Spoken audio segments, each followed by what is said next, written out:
चढ़ावा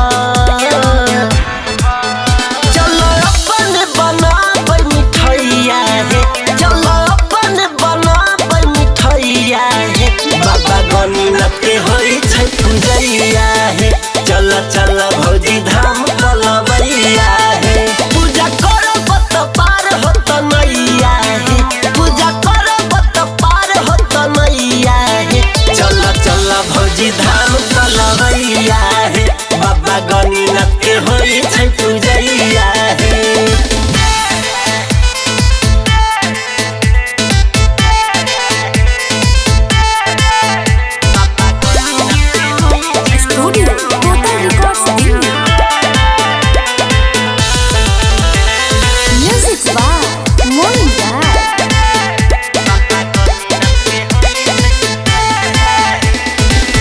आशिक बाबू राइटर मोइन करे छी बाबा के बखानामा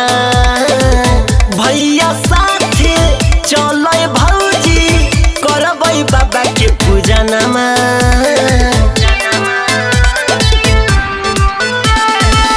आशिक बाबू राइटर मोइन करे छी बाबा के बखानामा भैया साथे चलै भौजी करबै बाबा के पूजनमा